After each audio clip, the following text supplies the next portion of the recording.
Buenas tardes. Continuando con la sesión 2 de primeros auxilios, en esta ocasión va a ser un reencuentro de toda la primera sesión. Hablamos nosotros que habían dos elementos importantes en lo que era primeros auxilios. El primero, que fue una parte de la tarea que yo les dejé, que fue el primer respondiente. ¿Qué es el primer respondiente? El primer respondiente, como yo les expliqué, es la primera persona que visualiza el accidente o el evento que está ocurriendo en esos momentos. Por ejemplo, es el primer contacto con el lesionado. Él es la persona que pide la ayuda, realiza la evaluación primaria. Cuando realiza la evaluación primaria, el primer correspondiente tiene que ver en qué situación se encuentra el herido. Puede ser, ya les he dicho, pues no solo puede ser un accidente automovilístico, puede ser una enfermedad de salud, un ataque al corazón, un atragantamiento. Dependiendo de eso, ustedes van a hacer la evaluación primaria. Inmediatamente ustedes lo que tienen que hacer, solo no pueden trabajarlo, tienen que trabajar con una persona. De repente hay testigos o varios testigos, un testigo. Aquella persona que se sea responsable de llamar inmediatamente a los paramédicos o al SAMU. En caso necesario, una vez ya solicitado el apoyo y esperando el apoyo que llegue, van a haber casos de emergencia donde ustedes van a ser necesarios aplicarle el RPC básico, que es la respiración cardiopulmonar. Muchos de los accidentados o muchos de los atragantamientos sucede que ellos mueren por asfixia. Entonces tenemos que aplicar inmediatamente el RCP básico. El segundo elemento de estos primeros auxilios va a ser el testigo. Es la persona que lo va a ayudar a ustedes. Y yo les vuelvo a repetir, ustedes no pueden actuar solos. Más adelante van a ver también cuáles son los procedimientos, cómo ustedes deben actuar. No es actuar por actuar. En este caso, cuando hay un primeros auxilios, siempre tiene que haber un testigo o testigos. En el caso del testigo, ese testigo va a ser responsable de ¿qué? De llamar a emergencias, a la ambulancia o a algún paramédico o un hospital para que acuda inmediatamente. En la llamada que él hace, tiene que tener en cuenta 3 o 4 elementos importantes. La primera es el tipo de apoyo que necesita. Según la emergencia, si es un accidente automovilístico, llamar por teléfono y decirle lo que ha ocurrido. Un choque de autos, un atropello, un atragantamiento, tiene que especificar qué tipo de apoyo necesita. El segundo paso es qué es lo que sucedió, explicar el motivo del accidente o del hecho ocurrido. El tercer paso es indicar la dirección exacta, en el lugar donde se encuentra el accidente o el lugar donde se encuentra el suceso. Indicar inclusivemente cómo pueden llegar más rápidamente el tipo de ayuda hospitalaria. Hablé también, les dejé en esta parte de la tarea lo que eran las reglas de seguridad, SSS.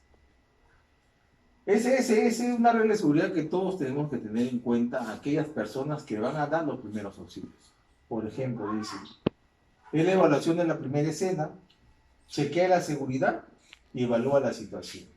Esas son las reglas de seguridad básicas que tienen que tener. En esta regla de seguridad básica que nosotros vamos a apoyar a los accidentados, a los heridos, tenemos que tener en cuenta que cada vez que nosotros tomamos esa labor como primer correspondiente o labor de ayuda, tenemos que siempre estar con guantes o con tapabocas, siempre protegernos de cualquier tipo de accidente que haya, para poder ver la escena o a los heridos.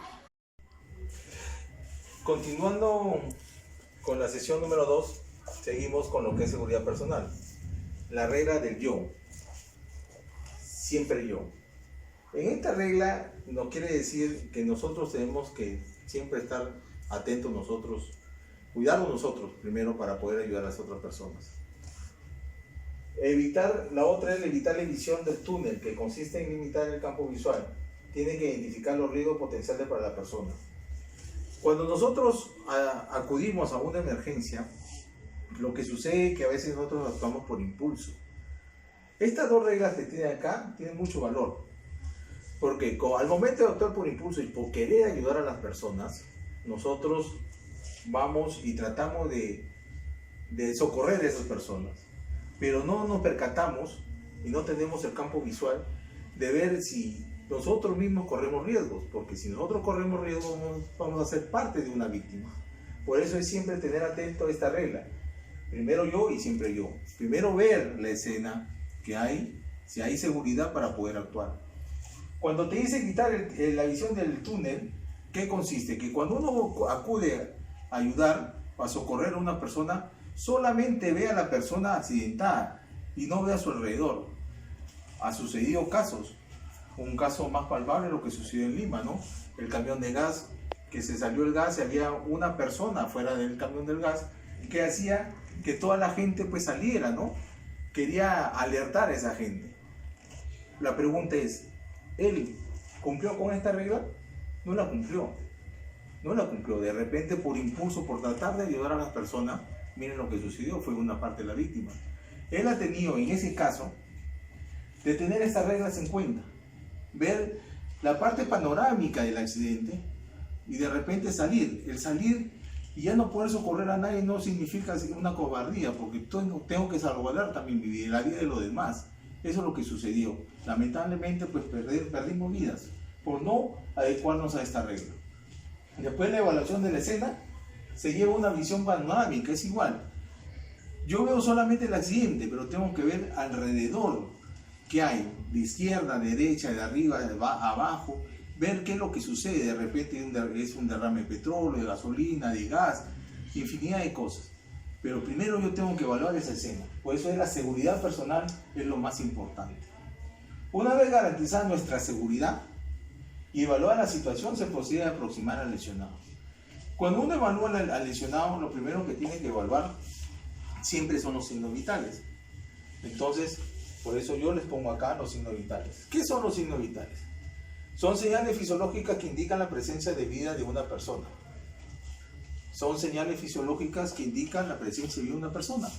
O sea, son señales que nosotros, en ese mismo momento del accidente, podemos tomarle. Por ejemplo, ¿no? Frecuencia cardíaca. ¿Qué es una frecuencia cardíaca? ¿O cómo le tomo una frecuencia cardíaca? La frecuencia cardíaca se toma poniendo los dos dedos índice y el de en medio en parte de la muñeca. Se toman las pulsaciones que hay en el corazón. Pulso reflejo del latido cardíaco en la zona distal del cuello. Se ponen los dos dedos en la parte izquierda del cuello para ver el latido del corazón y las pulsaciones que tiene. Tensión arterial. Esta tensión arterial es la fuerza del corazón en que late. Bueno, en esta tensión arterial sí necesitamos un equipo que es el tensiómetro para medir la presión arterial, que normalmente es entre 8 y 11 más o menos, para poder medir la presión arterial que esté correcta. La temperatura corporal a través de un termómetro y el reflejo pupilar que se ve cuando usted se enfoca, hay un reflejo de luz en el ojo y la pupila se dilata. Esos son los signos vitales que deben tener en cuenta para un pequeño o un percance de primeros auxilios. En la segunda sesión que ya viene, ya es un poquito más práctico, porque vamos a poder nosotros de repente trabajar a través de este video cómo medir la presión arterial, cómo medir la temperatura, cuál es la presión correcta, la presión arterial de un joven de 20, 30, 40, 50, 60 años, para que sea de ustedes su conocimiento. ¿Cuál es la frecuencia cardíaca, la pulsación, el latido del corazón que deben tener cuando una persona normal? La dilatación de la pupila, por qué se dilata o por qué no se contrae la pupila cuando hay un reflejo de luz. Eso ya lo veremos nosotros en la sesión 3. Próximamente, a través del correo, yo les voy a dejar, así como dejaba anteriormente, las tareas de clase para esta próxima semana. Espero que tomen en cuenta todas estas pautas de primeros auxilios y que sean beneficio a ustedes. Muchas gracias.